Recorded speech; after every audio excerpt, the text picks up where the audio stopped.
Alors, c'est le dernier de la journée. De retour à Caudry, on est au club Cana avec Yves. Yves, bonsoir. Bonsoir Michel, tu vas bien? Sur la route. Sur la route, tout le temps. En ce moment, tout le monde veut Un faire vrai des nomade. interviews. Alors, on vient te voir pour ce concours territorial d'obéissance. Ça fait déjà une paire d'années que vous le faites. C'est le 21e, Ah ça oui, fait quand 21 ans. Déjà, les années passent, hein. Ça consiste... On reste toujours aussi frais. Presque. Oui, on parle pour tout. Ça consiste en quoi ce concours? Alors ce concours est ouvert à tous les compétiteurs de France et de Navarre, mais bon, plus particulièrement de la région. Hein, donc la région Hauts-de-France va jusqu'à Compiègne et au-delà. Hein, donc d'ailleurs, je vais à Compiègne au mois de novembre concourir également. Donc ça touche un petit peu tout le monde. Bien sûr, les clubs du Nord hein, en priorité. Mais on a des gens qui viennent un peu partout. Et on va avoir la chance d'avoir la championne de France qui va être sur place. Ah ouais, c'est pas rien. Cécile Dolibois. Les inscriptions sont terminées hein, pour les Les inscriptions courent encore. Une semaine avant, ça court encore. Il me reste encore 5-6 places à octroyer. Donc s'il y a des retardataires, et il y en a toujours. Hein, voilà, il reste encore 5-6 places, je l'annonce. C'est à partir de quel âge pour le chien? Le chien doit avoir 12 mois pour concourir. Hein, à partir de 12 mois, il peut passer son XO, le certificat de sociabilité et des aptitudes d'utilisation. Ça veut dire que le chien est sociable avec l'humain et avec ses congénères. À partir de là, il peut rentrer dans la classe brevet. Donc le brevet, c'est comme son nom l'indique, hein, c'est le brevet obéissance, hein, je parle, puisque chaque discipline a son brevet. Donc le brevet obéissance qui a été revu et visité dernièrement, il ressemble beaucoup plus à une classe 1 maintenant, parce qu'avant il était un peu plus simple. Hein, et là ici c'est une classe 1 léger, donc ça prépare bien le chien pour la suite. Hein, donc il va avoir, de tête je ne les ai plus, mais il doit avoir une dizaine de brevets. Ensuite, on passe en classe 1 où les exercices sont plus évolués et la notation plus stricte. Hein, donc là, on démarre vraiment l'obéissance. On est en classe 1 et après, on passe en classe 2. Donc la classe 2, c'est la classe où je suis avec Missile actuellement. C'est une classe intermédiaire entre la classe 1 et la classe 3, comme tu peux t'en douter, où là, on commence à se rapprocher plus des exercices de la classe 3. Et la notation est plus sévère aussi qu'en classe 1, bien évidemment. Et on arrive gentiment en classe 3. Alors tu vas me dire, mais comment on passe d'une classe à une autre? Je te vois venir. Si tu n'y pensais pas, j'y ai pensé. Voilà, donc pour avoir le brevet, une fois que tu as ton brevet, que tu as eu un excellent, tu peux rentrer en classe 1. Quand tu es en classe 1, pour passer en classe 2, il faut que tu aies fait 2 excellences ou 2 juges différents pour pouvoir passer en classe 2. Et pour passer en classe 3, il faut que tu aies fait 3 excellences ou des juges différents également. Donc c'est de plus en plus compliqué, bien évidemment. Avoir l'excellent, on est noté sur 320 points, pardon. Et donc on doit atteindre les 256 points. 256 au plus, c'est-à-dire on atteint l'excellent. Et quand on cumule tous ces excellents, on peut passer dans la classe supérieure. C'est un travail extraordinaire avec le chien, il faut y être... C'est un travail permanent puisque tout est sujet à éduquer le chien. Un chien ne s'éduque pas uniquement sur le terrain le jour du concours ou en entraînement. Au contraire, il faut éduquer un peu partout parce que le jour du concours, on ne sait jamais comment ça va se passer. Surtout que c'est ouvert au public. Il peut avoir une gentille dame qui vient avec son petit chien qui aboie, qui n'arrête pas d'aboyer.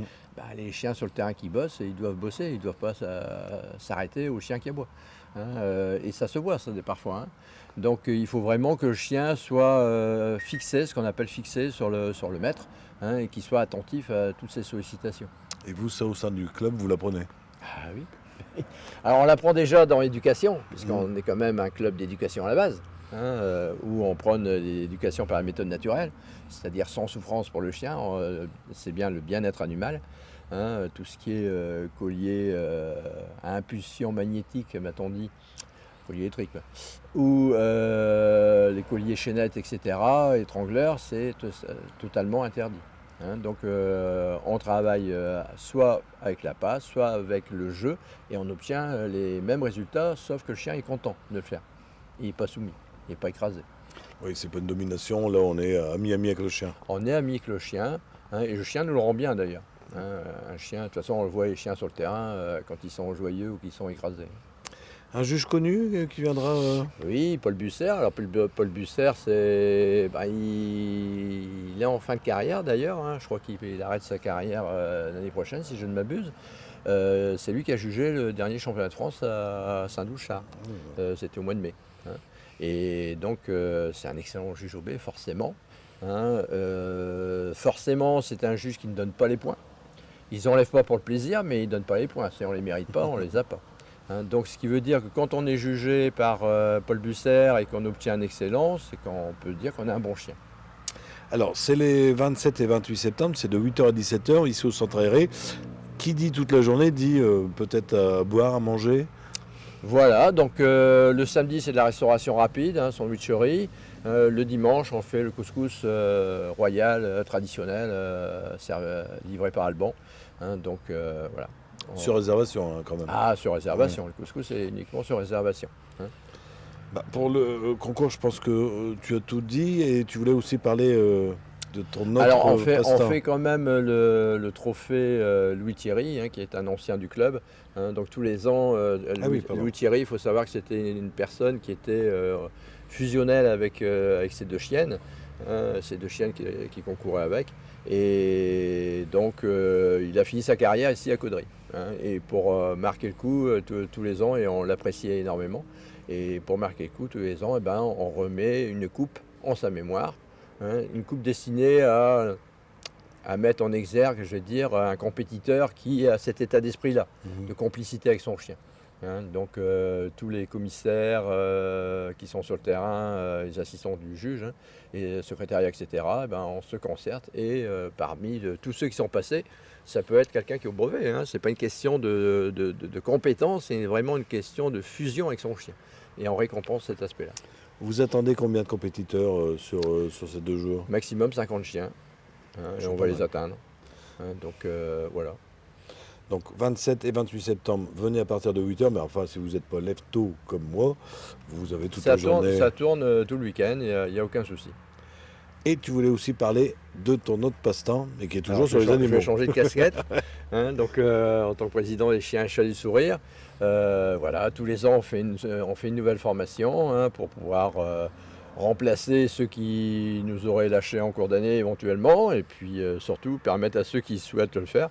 Hein, là, j'ai une principale d'un collège sur le Pas-de-Calais qui veut venir se former parce qu'elle veut absolument amener sa chienne dans son collège, etc. Ça se fait de plus en plus. Hein, je travaille déjà avec 2 lycées, lycée Chrysler de Denain et un autre voisin, où les assistantes sociales sont venues se former. Donc, ils ont suivi ma formation et ils vont régulièrement travailler avec leurs chiens. Et lorsqu'ils reçoivent des jeunes, ça permet de communiquer plus facilement avec le jeune, le chien étant un catalyseur, étant un objet déviant qui va permettre, on parle d'abord du chien, on caresse le chien, etc. Et après on aborde le problème du jeune et il se confie beaucoup plus facilement également. Hein, donc ça commence à prendre ça. Il y a 2 lycées qui font ça et un collège qui va se lancer. Mais nous, on travaille, comme tu sais, au départ, je couvrais une grande zone. Je me suis recentré sur le Cambrésis. À Cambrésis, il y a largement de quoi faire. Hein, je dirais même que le Caudrésis serait suffisant. On est sollicité en permanence. Là, cet été, on a pu participer au centre aéré donc les animations qu'il y a avec les jeunes, on est intervenu auprès de jeunes de 5-6 ans, c'était vraiment génial. On a pu leur apprendre comment se protéger de la morsure, comment approcher un chien. Hein, un chien reste un animal et on ne se jette pas sur le chien, on le respecte. Hein, donc j'aurais fait un petit laïus là-dessus et après on a mis en application et on a vraiment eu des enfants qui ont mis en application et qui ramènent ça en même temps dans les familles. C'est très intéressant. Ou sinon, notre plus grosse clientèle reste les EHPAD, bien évidemment, hein, où on a beaucoup de solitude à combler. Et quand on vient avec nos chiens, qu'est-ce qu'ils sont heureux, d'où les chiens et chats du sourire. Vous pourriez même repartir en laissant les chiens sur place. Parce que il y a parfois, c'est compliqué de les récupérer. Parce qu'on les met sur les genoux. Moi, j'y vais avec mes chihuahuas, je les mets sur les genoux des gens. Le chien s'endort sur les genoux. Alors là, vous n'avez pas le réveiller qui me dit. Oui, mais ils ont raison. Voilà. Donc, comme quoi les chiens sont absolument pas farouches. Hein, et puis, vraiment, on passe des bons moments. Ouais, Alors, pour faire partie, pour faire la formation, on parle de chien ou de chat. Et chat, chien et chat du sourire. Quel un petit peu type de chien, quel type de chat, quel caractère? N'importe quel type, hein, on n'est pas sectaire.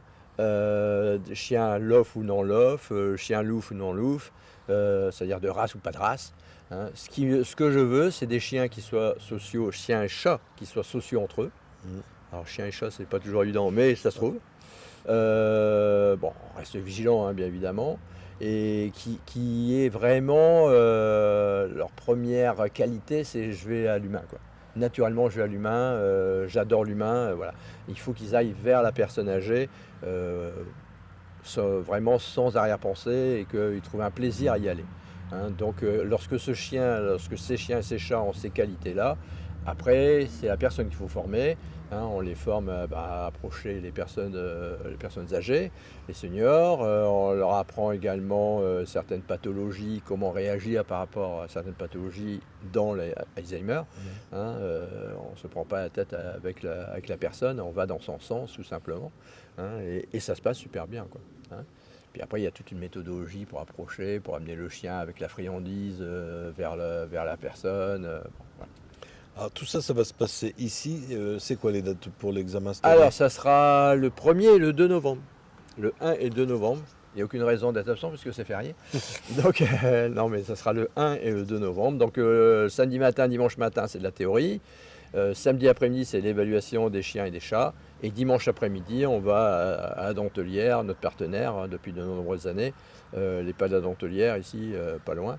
Et donc, on fait notre galop d'essai. Donc, ça commence par les anciens qui font voir aux nouveaux ce qu'il faut faire, concrètement. Et puis après, ils mettent leur chien en voiture. Et puis après, les anciens encadrent les nouveaux. Et puis, ils peuvent, à leur tour, prendre plaisir. Et c'est toujours une grande claque, comme je dis, vous allez prendre une grande claque émotionnelle parce qu'ils ne s'attendent pas à une telle reconnaissance des personnes, hein. Et c'est vrai que quand on rentre dans la salle qui nous accueille, c'est plutôt un moroir. Les gens, ils sont, voilà, il n'y a pas de bruit, rien du tout.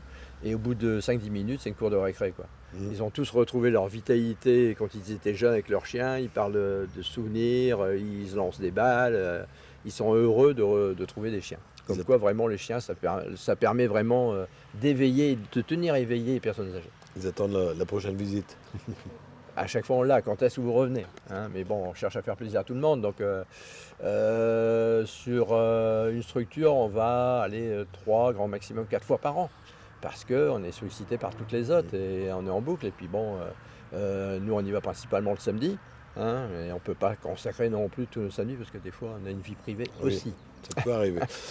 Pour la formation, les gens viennent directement ces jours-là ou ils vous contactent avant? Ils me contactent avant, il y a une publicité qui est faite sur le site, sur la page Facebook de l'association Les Chiens et Chats du Sourire, hein, mais je le mets également sur la page du club, je le mets sur ma page perso. C'est largement diffusé et voilà, généralement les gens le savent. Et pour ceux qui seraient vraiment intéressés, ça coûte cher? Non, 30 euros. Et dans ces 30 euros, on leur fournit un t-shirt, la serviette bleu avec brodé, hein, avec le logo du chien et chat du sourire, et puis le gilet à capuche, voilà. Donc dans les 30 euros, Il ne reste plus grand-chose. Il ne reste plus grand-chose, hein. Voilà. Ben, Yves, je crois qu'on a fait un grand tour. On a fait un grand tour. Je te laisse le mot de la fin. Eh ben, j'espère simplement qu'il y aura un petit peu de soleil, mais pas trop pour les chiens, Ouais. hein. Un temps sans pluie nous convient très bien. Venez voir ce que l'on peut faire avec des chiens lors du concours, parce que franchement, ça en vaut la peine, hein. Et là, vous allez voir vraiment des beaux chiens. Il y a, dans la classe 3, je vais dire sans mentir, sur une dizaine d'engagés, il y en a 8 qui concourent au championnat de France. Donc c'est quand même des excellents chiens et des excellents maîtres, hein. Et puis, pour la formation Les Chiens et Chats du Sourire, à votre bon cœur, si vous avez un peu de temps à consacrer, hein, on n'est pas là, on est une équipe. Donc ce qui veut dire que, à la limite, vous faites une visite par mois, c'est déjà très bien. Hein, donc ça ne vous prend pas tous les week-ends, et donner un petit peu aux autres, par les temps qui courent, je pense que c'est bien. Merci Yves, merci à toi. Merci Michel. Si vous avez des amis qui n'ont pas Facebook, eh oui, je suis là. On passera sur notre chaîne YouTube, on sera en haute définition et instantanément, on sera sur le nouveau site internet. Yves, bon courage à toi. Mais avec plaisir.